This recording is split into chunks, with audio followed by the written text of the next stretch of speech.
नमस्कार मंडळी. थंडीच्या दिवसात मार्केटमध्ये भरपूर प्रमाणामध्ये ताजे ताजे हिरवेगार मटार यायला सुरुवात होतात. पण प्रत्येक वेळी मटाराची भाजी खाऊन कंटाळा येतो. मग म्हटलं चला आज आपण ना मटारापासून काहीतरी वेगळा हटके कुरकुरीत पदार्थ बनवूयात. हा पदार्थ चवीला तर अफलातून आहेच, पण तेवढाच बनवायला अतिशय सोपा. रेसिपी आवडल्यास एक लाईक नक्की करा. चला तर मग वेळ न घालवता लगेचच रेसिपीला सुरुवात करूया. त्यासाठी इथे मी ना 1 वाटी सोललेला ताजा हिरवागार मटार घेतलेला आहे. हे बघा. तर सर्वात अगोदर काय करूया, हा मटार ना आपण वाफवून घेऊया. तर इथे मी ना कढईमध्ये पाणी गरम करण्यासाठी ठेवलेलं आहे. आता यामध्ये ना ही चाळण ठेवून घेतेय.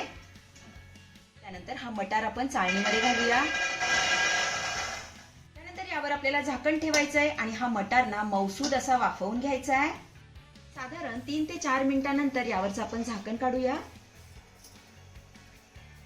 तर इथे तुम्ही बघू शकताय मटार छान असा मौसूद वाफवून झालेला आहे. आपण आता हा परातीमध्ये काढून घेऊया.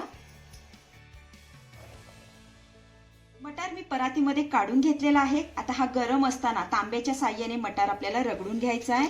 तर मटार ना खूप जास्त बारीक रगडायचं नाही बरं का, असं जाडसरच ठेवायचं आहे. हे बघा, अशा पद्धतीने याला मस्त असं रगडून घेऊया.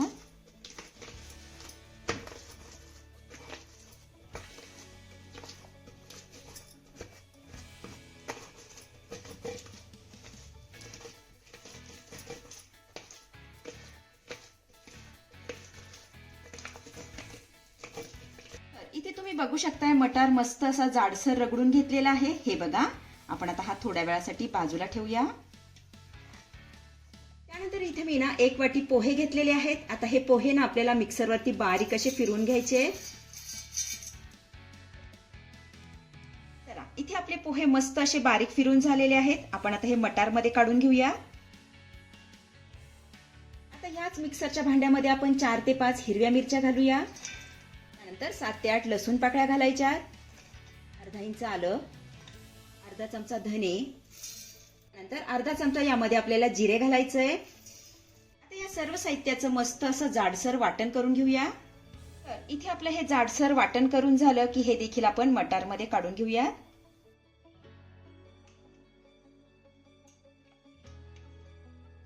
त्यानंतर यात घालायचा आहे 1 उभा पातळ चिरलेला कांदा. त्यानंतर भरपूर अशी बारीक चिरलेली कोथिंबीर घालायची आहे. त्यानंतर अर्धा चमचा यामध्ये आपण काश्मीरी लाल मिरची पावडर घालूया. अर्धा चमचा हळद, पाव चमचा हिंग, सोबतच चवीपुरतं मीठ घालूया. त्यानंतर 1 वाटी यामध्ये आपल्याला बेसन पीठ घालायचंय. आता काय करूया, हे सर्व साहित्य ना चांगलं एकजीव करून घेऊया.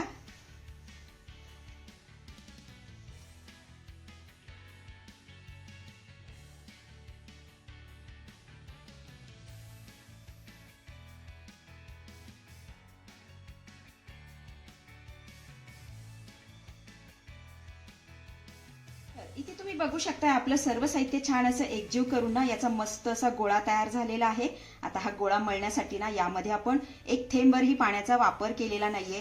कांदा आणि वटाण्याला जे पाणी सुटलं होतं ना त्यामध्येच आपला हा गोळा मळून झालेला आहे. आता काय करायचं, हाताला थोडंसं तेल लावायचं आणि याचे ना आपल्याला वडे थापून घ्यायचे. हाताला ना अगोदर आपण तेल लावून घेऊया. त्यानंतर लिंबा एवढ्या आकाराचा गोळा यामधला काढून घ्यायचा आहे. हे बघा, अशा पद्धतीने.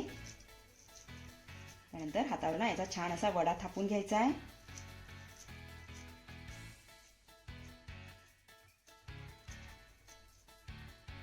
हे बघा. आता अशाच पद्धतीने आपण सगळे वडे थापून घेऊया.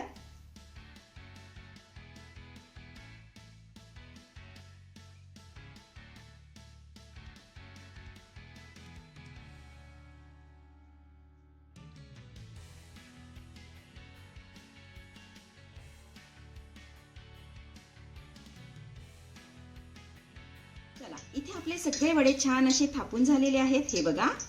आपण आता हे वडे ना तळून घेऊया. त्यासाठी कढईमध्ये तेल गरम करण्यासाठी ठेवलेलं आहे. आता हे तेल ना आपल्याला चांगलं कडकडीत गरम करून घ्यायचंय. तेल आपलं चांगलं कडकडीत गरम झालं की सुरुवातीला ना 2 वडे यामध्ये आपण सोडूया.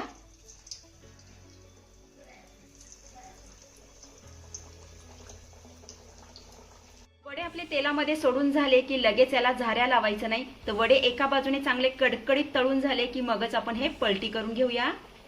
वड्यांची एक साईड चांगली तळून झाली की हे वडे ना आपण पलटी करून घेऊया.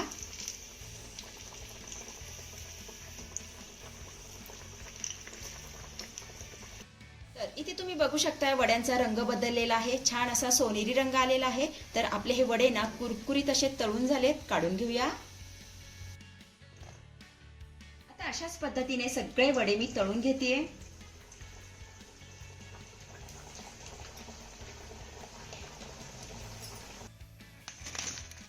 तर इथे आपले सगळे वडे छान असे तळून झालेले आहेत.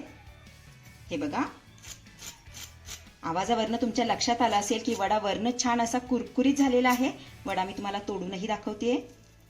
हे बघा, आतमधनं छान असा मऊसूत झालेला आहे. तर इथे आपले हे मटार वडे बनून तयार झालेले आहेत. चवीला जबरदस्त लागतात. अतिशय साधी आणि सोपी रेसिपी आहे, नक्की करून बघा.